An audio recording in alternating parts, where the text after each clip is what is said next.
모세의 리더십을 본받으라라는 제목으로 함께 은혜를 나누시도록 하겠습니다. 우리가 이제 때때로 다른 생각을 가진 사람들과 이렇게 조화롭게 지내는 게 굉장히 어렵다라는 것을 우리가 이제 삶을 통해서 또 여러 가지 관계를 통해서 알게 됩니다.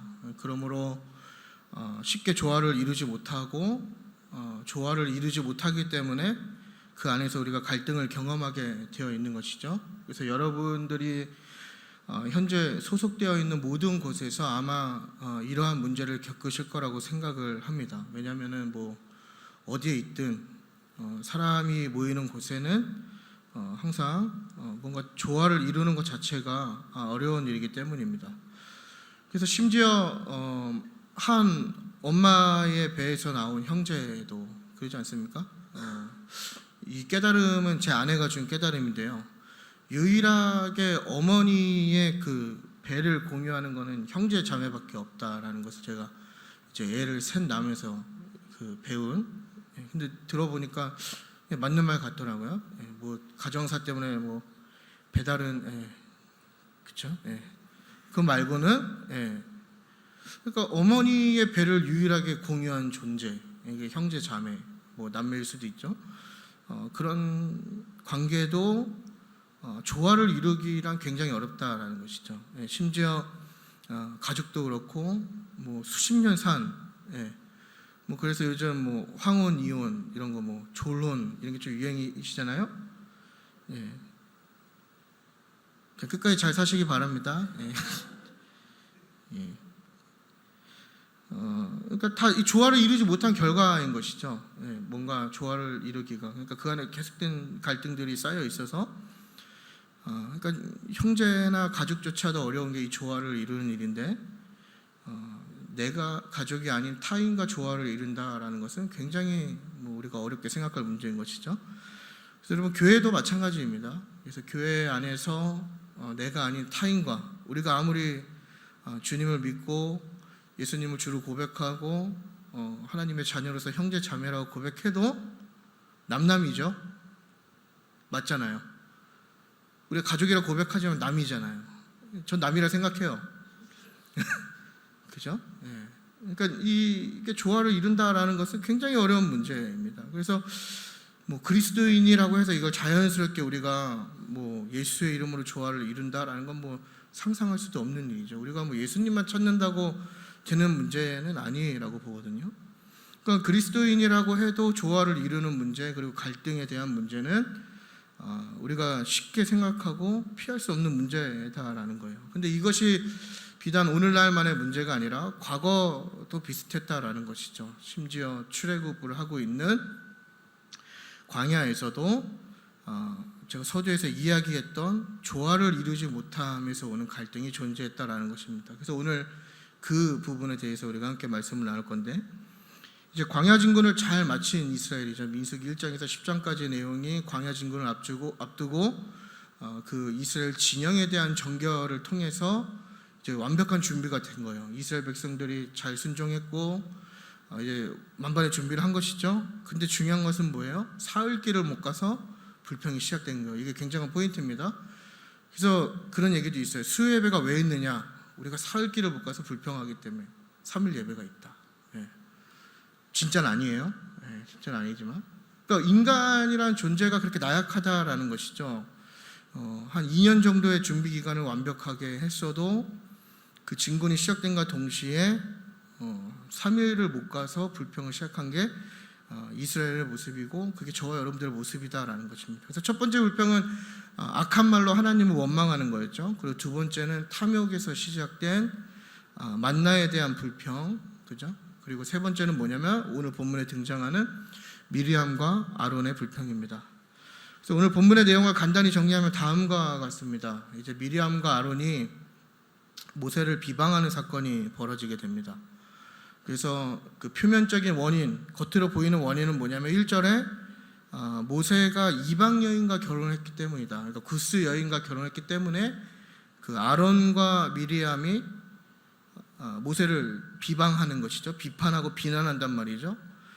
그런데 진짜 그 이면에 있는 그 모세를 향한 비난의 원인은 무엇이냐면 구스 여인과 결혼했다고 해서 일어난 문제가 아니라 바로 모세의 리더십에 대한 도전이었단 말입니다. 그러니까 모세의 그 지도권, 그러니까 모세라는 사람이 이스라엘을 이끄는 것에 대한 불만이 있었던 것이죠. 아론하고 미리암이.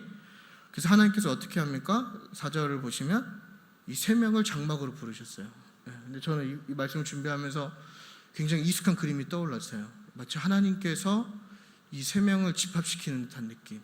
제가 군대 있을 때 느낌이 막 들더라고요. 그래서 하나님께서 장막에 한 20만 명이 넘는 그 백성 가운데 이 세 명을 딱 불러서 장막으로 부르신 거예요. 그때 그 모세와 미리암과 아론의 그 모습이 어땠을까? 굉장히 뭔가 걱정된 마음이 있었겠죠. 그래서 하나님께서 꾸짖으시는 거죠. 결론은 아론과 미리암을 꾸짖게 됩니다. 그래서 너희가 어찌하여 모세를 비방하는 것을 두려워하지 않느냐, 이렇게 이야기하면서 모세가 갖고 있는 그 리더십 자체가 너희들이 이야기하는 것과는 차원적으로 다른 그 관계가 있음을, 리더십임을 하나님께서 말씀해 주시는 거예요. 그래서 우리가 많이 이 본문을 해석할 때 이제 미리암이 나병에 걸리게 된 원인이 그 모세에 대한 도전 때문에 우리가 이렇게 많이 이야기를 하고 있지만 사실은 도전 때문이 아니었죠. 그러니까 우리가 이걸 명백해야 돼요. 이거를 우리가 잘못 해석하면 그런 얘기들 많이 하는 거죠. 이제 목회자한테 도전하면 나병을 얻는다. 이거 굉장히 잘못된 해석이죠. 우리가 이걸 좀 잘 깨달을 필요가 있는 거예요.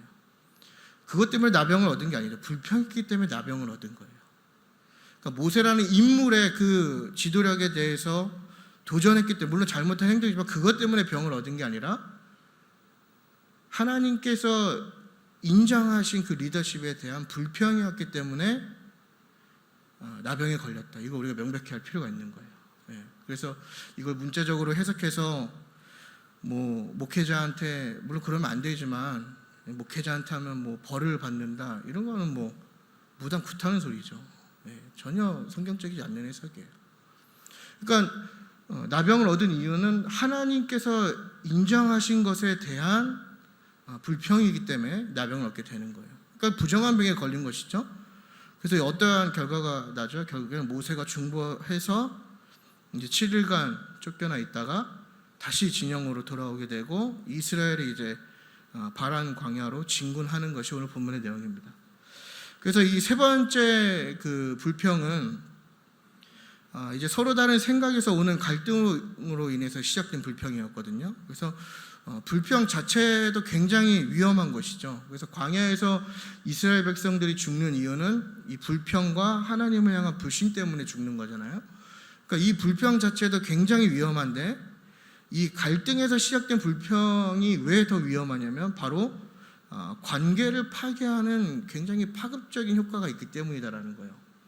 그러니까 만나에 대한 불평, 하나님에 대한 불평은 뭐 그게 더 위험할 수도 있는 거지만 사실 하나님과 우리와의 관계 속에서만 정리되는 문제이긴 하지만 이 서로 다른 성격이나 이해에서 시작되는 갈등에서 불평이 시작되는 것은 결국엔 뭐냐면 하나님의 이름으로 맺어진 모든 관계에서 그것들을 깨트리는 굉장히 파급력 있는 문제다라는 것이죠. 그러니까 그게 지금 벌어지고 있는 거예요. 근데 그게 더 아이러니한 것은 형제들이 모세를 공격하는 것이죠. 그러니까 이전에 그 홍해를 건넌 이후에 미리암은 어떠한 일을 했습니까? 예언적인 이야기를 하면서 하나님을 찬양하면서 여선지자로서의 모습을 막 보여줬잖아요. 그러니까 하나님 높였고 예언했고, 그리고 아론은 계속해서 출애굽의 모든 과정 속에서 모세와 힘을 합쳐서 바로에 대항했던 굉장한 든든한 등역자였고 가까운 관계에 있었는데 지금은 그 불만 때문에 지금 모세를 공격하고 있는 거예요. 그러니까 관계가 다 깨어져 버린 것이죠. 그러니까 세 번째 불평이 주는 위험성은 뭐냐면 모든 관계가 깨어진다라는 것입니다. 그러니까 이스라엘의 광야 진군에 있어서 굉장한 지금 적신호가 들어온 거죠. 리더십의 분열과 붕괴와 공동체에 있어서는 굉장히 치명적인 데미지입니다. 근데 이게 이스라엘 거기서 이제 끝나버리는 게 아니죠. 이게 오늘날 뭐 문제 많은 교회들 보면 이게 뭐 교회가 막 갈라지고 이렇게 파괴되고 하는 그 이유는 뭐냐면 다 리더십들의 문제잖아요. 그죠? 뭐 누구 파 싸우고 뭐 나눠져서 서로. 근데 이스라엘은 그렇지 않았단 말이죠. 그게 왜냐면 모세가 있었기 때문인 거예요. 모세가. 그러니까 이 깨어진 관계를 모세가 모세의 리더십으로 다시 이렇게 붙여버리는데, 그러니까 오늘 우리가 그 리더십에 대해서 함께 나누려고 하는 것입니다. 그래서 우리에게는 바로 이 모세와 같은 리더, 그리고 이 지도력이 필요한 것이죠. 그래서 우리가 오늘 말씀을 보면서 저와 여러분이 모세와 같은 그런 모세의 반만 따라가는 그런 모습이 되길 바랍니다. 그래서 먼저 미리암과 그 아론이 일으킨 갈등을 좀 살펴볼 필요가 있는데요. 왜냐하면은 우리 삶에 쉽게 접해 있는 것들이기 때문이거든요. 그래서 그 갈등의 요소가 첫 번째 뭐냐면 바로 비방하는 겁니다. 비방. 그래서 비방이 시작되면서 이제 갈등이 일어나게 되는 것이죠. 그래서 비방이 뭐냐면 남을 비웃고 헐뜯는 거, 무조건적인 비판을 하고 있는 거예요. 그래서 우리가 1절을 다시 보시면 미리암과 아론이 모세를 비방하는 이유가 무엇입니까? 바로 구스 여자를 취했다라는 거예요. 그러니까 이거를 뭐 다른 자유주의 신학자들이나 여러 가지 비평학자들은 이제 구스 여인에 대한 해석을 두고 모세가 뭐 첩을 두었다, 혹은 뭐 두 번째 장가를 갔다, 뭐 이렇게 많이 해석을 하고 있지만, 이 정확한 대부분의 의견은 그 아내 십보라 있죠. 원래 아내인 십보라를 지금 의미한다라고 우리가 많이 해석을 해요. 근데 중요한 것은 뭐냐면 우리가 잘 이해해야 될 부분인데, 하나님께서 이방 여인과의 결혼을 금지한 이유는 우상 숭배를 막은 것이지 이스라엘의 그 단일 혈통을 지키기 위한 정책이 아니었다라는 거예요. 그러니까 우리가 흔히 생각할 때 이방 여인과 결혼했기 때문에 악한 것이다, 우리가 이렇게 많이 이야기를 하지만 이것은 굉장히 문자적인 해석이고 잘못된 해석인 것이죠. 하나님께서 이방 여인과의 결혼을 막으신 것은 이방 여인이라서가 아니라 바로 우상 숭배에 대한 위험이 있기 때문에 그것을 막으셨다라는 거예요. 그러니까 하나님만큼 다문화적이고 개방적인 분이 계시지 않으세요. 그러니까 이미 출애굽 자체가 이스라엘 민족뿐만 아니라 애굽에 속해 있는 모든 잡족들이 함께 나온 것이 바로 출애굽이거든요. 하나님이 그걸 다 허용하셨단 말이에요. 하나님이 그걸 다 허용하셨고 인정하셨고 할례를 받으면 하나님의 백성으로 인정을 해주셨단 말이에요. 그래서 하나님이 말씀하시는 이스라엘이라는 정체성은 뭐냐면 유대인들, 아브라함의 혈통을 이야기하는 것이 아니라 하나님을 주인으로 고백하는 모든 민족이 이스라엘입니다. 그러니까 저와 여러분이 하나님을 주인으로 인정하면 우리도 이스라엘이 되는 거예요. 그러니까 자꾸 어떤 선민 사상이나 민족 사상을 가지고 이스라엘을 그런 민족성으로 정의하려고 우리가 이야기하고 있는데, 이미 구약에서부터가 하나님은 선교적이셨고 하나님은 선교하고 계셨고 하나님은 이방 민족들에 대해서 복음과 말씀을 전하고 계셨다라는 거예요. 그러니까 아무런 문제가 되지 않는 것이죠. 물론 그 십보라도 유대인 혈통은 아니었지만 이미 아무런 문제가 되지 않아요. 근데 그걸 가지고 무조건적으로 비판하는 거죠. 그냥 근거도 없고 맥락도 없고 그냥 헐뜯기 바쁜 거예요. 그래서 우리는 이 비방과 비평과 거절과 반대를 너무 쉽게 한다는 것이죠. 우리 주변에 그러지 않습니까? 뭐 하나만 보이면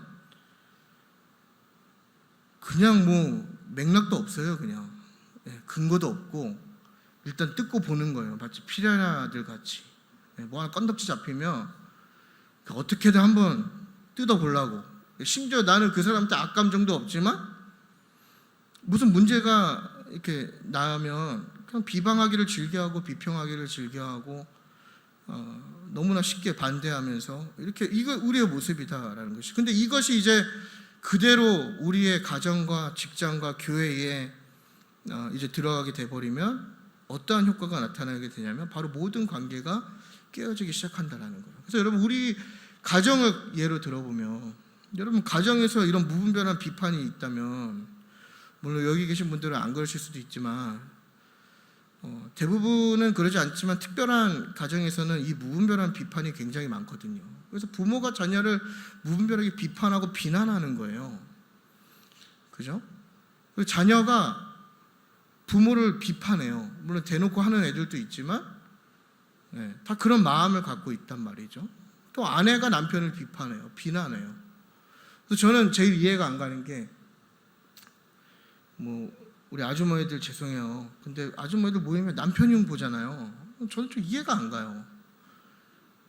우리 남편은 막 왜 결혼한 거예요, 그러면? 특히 한국 사회는 그래요. 뭔가 내가 내 남편을 더 디스해야만, 내 아내를 더 디스해야만 그게 맞다라고 보여지나 봐요. 근데 그건 하나님이 바라시는 관계가 아니거든요. 더 사랑해야죠. 더 아껴줘야죠. 부족함이 있어도 더 보듬어 줄 수 있어야 되잖아요. 근데 우리는 특히 부부관계에서 더 그런 것 같아요. 저희 집이 그렇다는 건 아니에요. 근데 보면 좀 뭐 하나 있으면 비방하고 비난하고 비판하고 다 모든 원리가 마찬가지죠. 친구들 관계도 그렇고 직장도 그렇고 교회에서도 마찬가지고 그러지 않습니까? 교회에서도 뭐 하나 보이면 에휴 그냥 내 저럴 줄 알았다. 우린 너무 쉽게 익숙한 거예요. 비평하고 비난하는 것이. 그래서 모든 관계가 다 깨어지는 것이죠. 그러니까 그런 위기가 있는 거예요. 두 번째 뭐냐면 권위를 무시했다라는 것이죠. 그래서 권위를 인정하지 않으면 여러분 갈등이 일어나게 되어 있는 것입니다. 그래서 2절을 보면 이 미리암과 아론이 뭐라고 얘기하냐면 여호와께서 모세와만 말씀하셨느냐 우리와도 말씀하시지 않았느냐 이렇게 얘기하거든요. 이 얘기가 뭐냐면은 모세나 우리나 다를 바가 뭐냐 지금 이렇게 질문하는 거예요. 모세도 똑같고 나도 똑같은데 왜 모세가 우리의 지도자가 되어야 되고 뭔가 특별한 그런 사인을 받아야 되느냐. 지금 모세에게 주어진 그 리더십에 대한 리더의 권위에 지금 도전하고 있는 거거든요. 그러니까 이게 대놓고 지금 모세를 굉장히 무시하는 발언을 지금 하고 있는 거예요. 근데 여러분 잘 생각해 보시면요. 모세의 권위라고 하는 것은 하나님으로부터 온 권위이죠. 동의하십니까 여러분? 네. 하나님으로부터 온 권위란 말이죠. 근데 이 권위를 왜 주셨냐면 누군가를 통치하고 다스리라고 권위를 주신 게 아니라 질서를 위해서 권위를 주신 거예요. 그러니까 우리가 이걸 잘 해석하셔야 돼요. 여러분 우리의 정체성은 하나님의 자녀로서 다 동등합니다. 근데 거기에 권위가 주어진 것은 누군가를 지배하고 짓밟고 통치하라고 주어진 게 아니라 질서를 위해서 주어진 거예요. 근데 지금 이 미리암과 아론이 뭘 하냐면 하나님께서 주신 그 권위에 대해서 동등한 리더십을 요구하면서 지금 반항하고 있는 거거든요. 그러니까 우리는 이 권위를 너무 쉽게 무시한단 말이죠. 그러니까 우리 안에 뭐가 없어요? 질서가 없는 거예요. 우리의 가정에서 분명 권위자가 있을 거 아니에요. 대부분 아버지겠죠. 아버지에 대한 권위를 우리가 무시하는 거예요. 가정의 질서가 없을 수밖에 없는 것이죠. 이것도 그렇게 아까 말씀드린 대로 존재적인 가치를 두고 그럼 남자가 더 우월하냐? 그건 아니죠. 다 똑같은 거예요. 하나님 앞에. 어린아이도 어른도 그죠? 목회자도 평신도도 다 똑같은 거예요. 존재적인 건 똑같아요. 근데 권위는 왜 주어졌냐? 질서를 위해서 주어졌단 말이에요. 질서가 없으니까 갈등이 생길 수밖에 없는 거예요.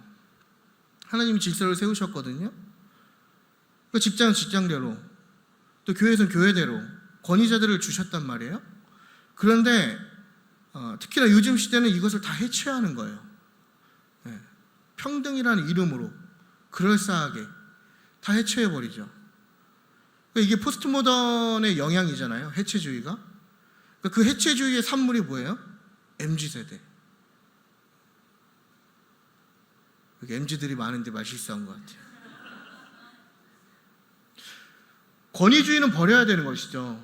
동의합니다. 권위주의는 버려야 되고 권위의식은 버려야 되는 게 맞아요. 하지만 우리가 권위를 무시하면 안 된다는 거죠. 권위는 하나님께서 정해주신 질서란 말이에요. 어디 가나 질서가 없는 집단은 없어요. 질서가 있어야 되는 거예요. 근데 우리는 그 권위를 다 무시한단 말이죠. 그래서 미리암과 아론의 모습이 뭐예요? 다 그것들을 무시하는 거예요. 그러니까 오늘날 시대들의 가정들을 보면 또 직장들을 보면 사회를 보면 너무나 어지러운 이유가 뭐예요?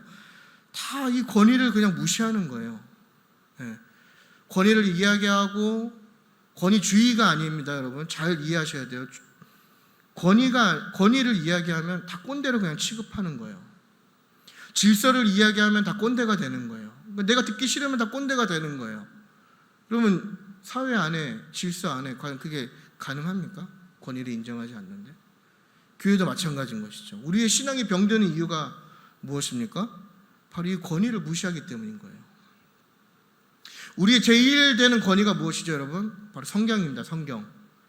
그리고 그 다음에 권위는 누구에게 있죠? 누구에게 있다고요?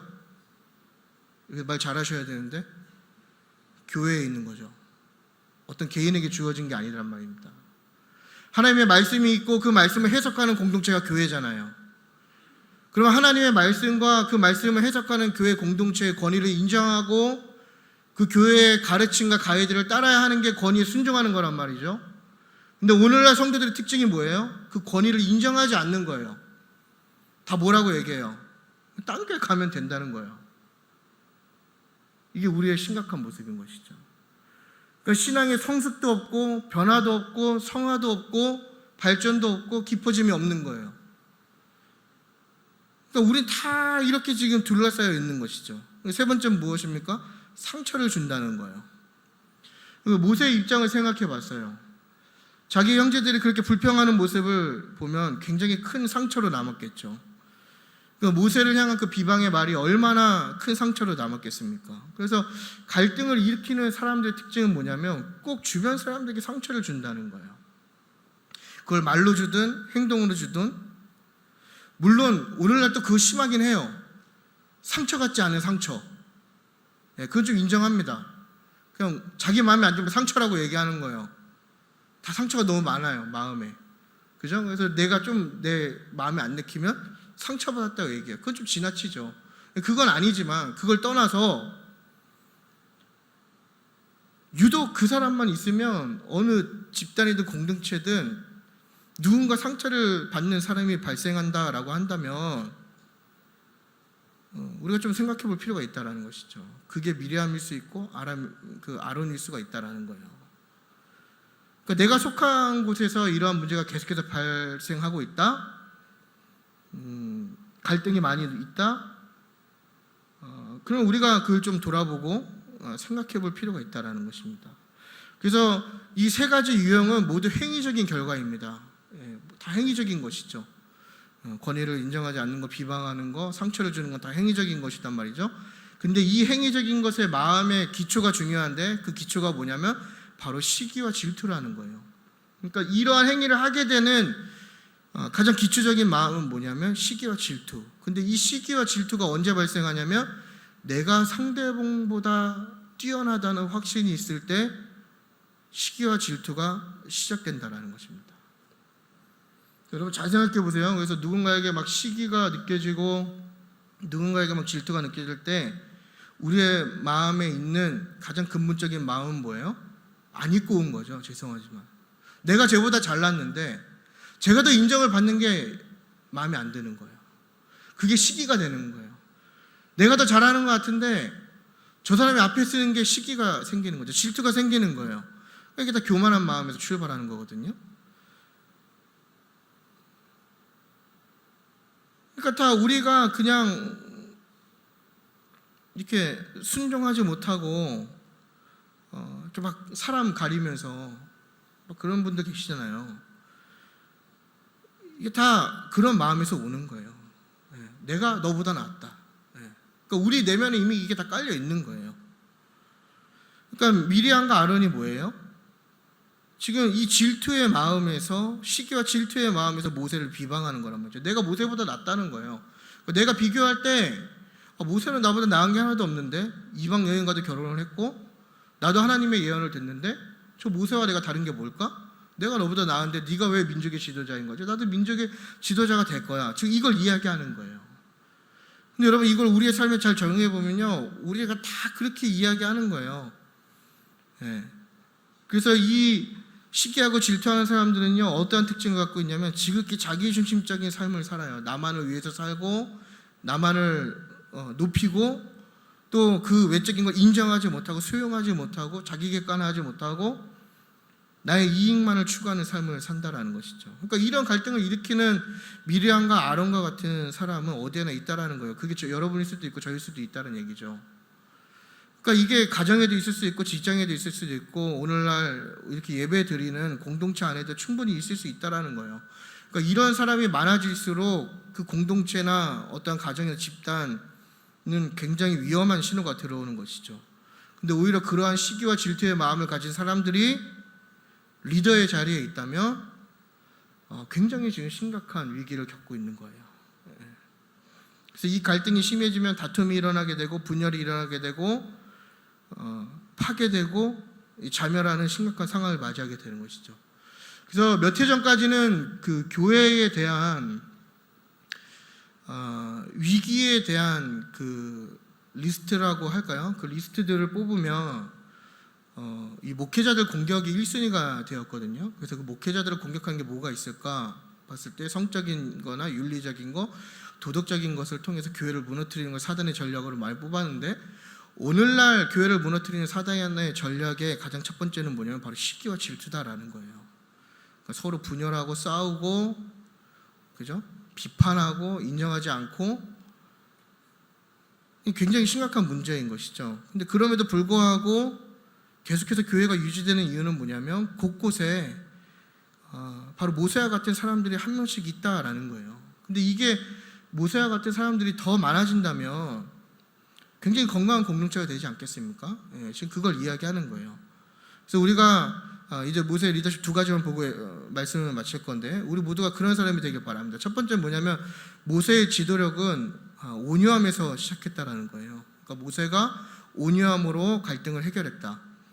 3절을 보면 모세에 대한 평가가 있는데, 모세의 온유함이 지면의 모든 사람보다 더했다라고 얘기하는데, 이 온유는 좀 더 그 의미가 맞게 해석되는 단어는 뭐냐면 겸손입니다. 겸손. 그러니까 모세는 온 지면에 겸손한 사람이었다. 그러니까 이스라엘을 다 둘러봐도 가장 겸손한 사람이었다, 이렇게 평가하고 있는 거거든요. 겸손이란 건 무엇입니까, 여러분? 고개를 숙이는 것이죠. 그러니까 모세는 진정으로 하나님의 큰 뜻을 먼저 생각했고, 그 큰 뜻을 위해서 자신의 개인의 이익을 그 뜻에 종속시킬 수 있는 고개를 숙일 줄 아는 사람이었다라는 거예요. 개인의 이익이 아니라 하나님의 뜻을 먼저 생각하고 그것을 이루려고 하는 사람이었다, 이 얘기죠.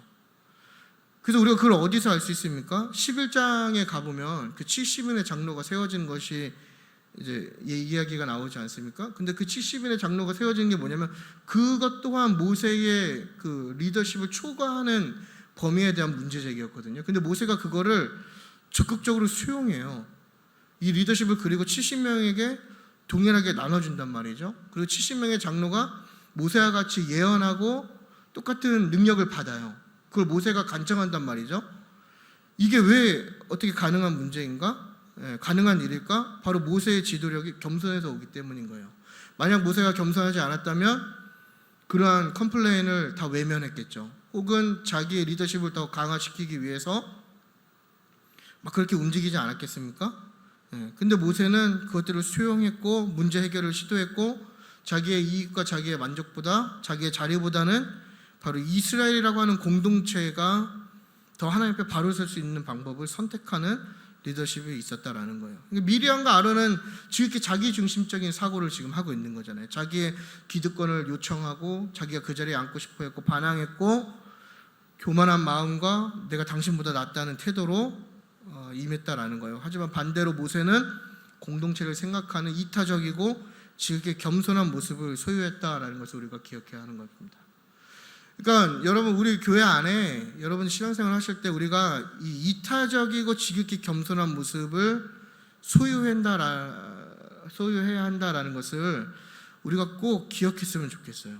우리 너무나 지극히 개인적이고 지극히 자기중심적이거든요. 근데 이미 신앙생활이라고 하는 것 자체가, 복음이라고 하는 것 자체가 이미 이타적이고 겸손해서 시작된 게 복음이거든요. 그러니까 우리는 그 복음의 핵심을 계속해서 놓치고 있는 거예요.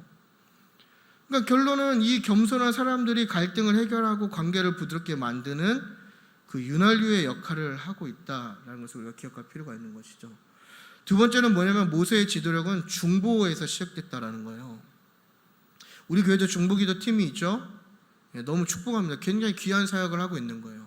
나의 아무런 문제와 관련이 없는 우리 공동체원을 위해서 기도한다라는 것은 굉장히 대단한 일이죠. 쉬운 일은 아닌 것 같아요. 근데 이제 10절을 보면 여호와의 진노로 인해서 미리암이 나병에 걸리게 되죠. 이 부정한 병이에요. 그래서 원래는 7일간 격리되고 7일간 관찰하고 14일 뒤에 증상이 호전되면 제사장에게 보여주고 진영으로 들어오게 되어 있습니다. 근데 이 나병이라고 하는 게 오늘날로 얘기하면 한센병이잖아요. 한센병. 옛날 말로 문둥병. 근데 이게 자연적으로 여러분 치유가 되는 병일까요? 간혹 몇 프로는 멈출 수도 있지만 대부분은 그 증상이 깨끗하게 사라지지 않습니다. 이 얘기는 뭐냐면 하나님께서 미리암에게 내린 벌은 영원한 벌이고 살아있지만 죽은 것과 같은 저주의 벌이었단 말이에요. 그러니까 미리암은 이 이후에 계속해서 사실은 진영 밖에서 생활해야 하는, 그러니까 이스라엘의 백성 밖에 버려진 벌을 지금 받은 것인데 11절을 보면 아론이 모세에게 간청하죠. 그런데 13절에 모세가 그걸 어떻게 합니까? 여호와께 부르짖는 거예요. 그리고 뭐라고 얘기합니까 여러분? 고쳐주옵소서. 굉장히 지금 중보를 하고 있는 것이죠. 저라면 그렇게 했을 것 같아요. 저라면 막 하나님을 찬양했을 것 같아요. 왜 찬양했냐면 그럴 줄 알았다. 하나님 공의로우시다. 맞아. 나를 대적하고 나에게 나쁜 말을 하는 사람들은 저렇게 벌을 받아야 돼. 나병에 잘 걸렸다. 하나님 살아계시네요. 하나님의 공의로 막 찬양했을 것 같아요. 근데 모세가 뭘 합니까? 고쳐주옵소서. 부르짖는 거예요. 그러니까 자기를 공격한 미리암을 위해서 간청하고 있는 것이죠. 그러니까 하나님 앞에 범죄로 인한 그 심판에 대해서 모세가 중보를 하고 있고 중지자의 역할을 하고 있다라는 것입니다. 그러니까 공동체 안에 이런 중보자와 중재자의 역할을 할 수 있는 리더십이 있어야 되겠죠. 그 갈등을 해결해 줄 수 있고 갈등을 이해시켜 줄 수 있는. 그래서 민수기 전체의 모세의 역할이 뭐냐면 바로 이 중보자이고 중재자이거든요. 근데 모세가 이걸 잘 감당하죠. 가끔 부족한 면도 있었지만, 근데 이러한 역할을 할 수 있는 이유가 무엇입니까? 바로 겸손했기 때문이다라는 거예요. 그래서 모세의 리더십의 그 핵심을 정리하면 겸손해야 되는 것이고 중재하는 리더십이다. 우리가 이 두 가지 겸손과 중보를 떠올리면 누가 떠오릅니까? 모세 다음으로 바로 예수 그리스도, 예수님이 또 떠오르게 되는 것이죠. 그래서 모세가 예수님을 예표하잖아요. 물론 모세는 그 중보자로서의 한계가 있지만 모세의 리더십은 예수 그리스도의 리더십과 굉장히 유사합니다. 예수님은 겸손하셨고 예수님은 우리의 죄를 하나님 앞에 간청했고 중재했고 지금도 하나님 우편에서 우리를 위해서 변화하고 계시다라는 거예요. 그러니까 예수님의 변화가 없으면 사실 저와 여러분은 오늘 당장 지금 이 순간 심판받아 죽어야 되는 것이죠. 제 얘기가 아니라 복음이 그렇다는 겁니다. 근데 예수님을 통해서 하나님과 우리와의 관계가 저주에서 화목으로 바뀌게 되고 또 모세를 통해서 이스라엘과 하나님의 관계가 회복되는 것처럼 저와 여러분이 어디에 있든 간에 저와 여러분을 통해서 이런 화목함이 있을 수 있어야 된다는 거예요. 결론은. 그러니까 모세의 리더십은 결론은 무엇이냐? 화목할 수 있는 능력이 있느냐라는 거예요. 그러니까 내가 있으면 뭔가 분란이 있고, 그죠? 분쟁이 있고 다툼이 있으면 좀 나를 돌아봐야 되겠죠. 근데 내가 있을 때 화목해진다. 이미 우리는 모세의 리더십을 따라가고 있다는 거예요. 그래서 여러분 오늘 설교의 결론은 뭐냐면요, 이런 모세의 리더십을 본받고 실천하자라는 거예요. 그러니까 오늘날 우리는 너무나 많은 이해관계와 또 다양한 사상 속에서 또 많은 갈등 속에서 분열하고 있고 서로 경쟁하고 있고 다투는 삶을 살고 있잖아요. 그래서 가정을 보면 가정에 평화가 없고 뭔가 불평이 가득하고 갈등으로 가득한 거예요. 직장도 마찬가지고요. 뭐 학교도 마찬가지고 심지어 교회도 그러지 않습니까, 여러분? 과연 교회 안에 샬롬이 있습니까? 교회 안에 평안이 있냐 이 얘기예요. 과연 교회 안에 하나됨이 있냐 이걸 얘기하는 거죠. 오히려 오늘날 교회들을 보면요, 더 갈등하고 서로 이익과 주장만을 내세우면서 막 분열하고 있잖아요. 그렇다면 이런 갈등과 불평이 결국에는 그 안에 어떠한 마음이 있는 거냐면 교만한 마음을 갖고 있는 것인데 과연 그 마음이 하나님을 믿느냐라고 우리가 반대로 질문해 볼 수 있는 거예요. 여러분, 우리가 종교행위는 굉장히 열심히 하잖아요. 지금 종교적인 열심을 가지고 이 늦은 시간에 여러분이 여기 와서 기도하시고 손들고 찬양하시고 뭐 말씀 들으시고 막 기도 듣게 하실 거잖아요. 우리가 종교적인 열심은 있는데 과연 그런 종교적인 열심과 행위 이면에 우리의 마음은 어떠냐라는 것을 지금 더 확장해서 질문해 볼 수 있다라는 거예요. 종교적인 열심은 갖고 있지만 내 안에는 불평과 교만에 시작되는 마음으로 가득한 거예요. 좀 더 본질적인 질문을 하면 우리 불평과 갈등이라는 것은 서로 미워하게 만드는 거잖아요. 그래서 우리 안에 얼마나 미워하는 게 많아요. 부모가 자녀를 미워하고 자녀가 부모를 미워하고 또 부부가 서로 미워하고 친구가 친구를 미워하고 이 교회에서는 뭐예요? 성도가 성도를 미워하게 만드는 거잖아요. 그렇다면 이런 갈등 속에 하나님이 계시냐라는 거예요. 종교적인 행위는 굉장히 열심히 있는 거예요. 교회는 열심히 나오고 예배도 열심히 드리고 예배도 예물도 열심히 드리고 헌신도 열심히 하는데 정작 우리의 삶의 영역에는 갈등으로 가득하다면 과연 그곳에 하나님이 계시냐라는 것이죠. 요한일서 4장 12절을 보면요, 우리가 서로 사랑하면 하나님이 그 가운데 계시고, 뒤집어서 얘기하면 뭐예요? 우리 안에 갈등이 있다면 하나님이 그곳에 계시지 않는다라는 거예요. 나의 예배 행위가 아무리 열정이 있고 뛰어나도 내가 갈등 속에 잡혀 있고 계속해서 갈등을 만들어내고 있다면 그 안에 하나님이 계시지 않는다는 거죠. 그럼 나아가서 우리는 뭘 믿냐는 거예요. 여러분들이 이렇게 늦은 시간까지 와서 하나님을 찾는데 그 찾는 하나님이 과연 여러분 가운데 거할 수 있냐라는 거죠. 그렇게 남을 미워하고 남에게 상처 주고 갈등을 만들어내는 그 마음 가운데 과연 하나님이 계시냐라는 거예요. 근데 요한일서 4장 12절을 보면 뭐라고 얘기합니까? 하나님이 우리 가운데 계시기 위해서는 뭐 해야 된다고요?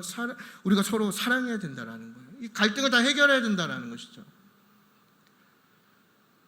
미리암과 아론, 모세의 그 갈등 가운데 하나님이 거하실 수 있었겠냐라는 거예요. 근데 하나님이 거하셨죠. 어떻게 거할 수 있었습니까? 모세가 미리암과 아론을 사랑했잖아요.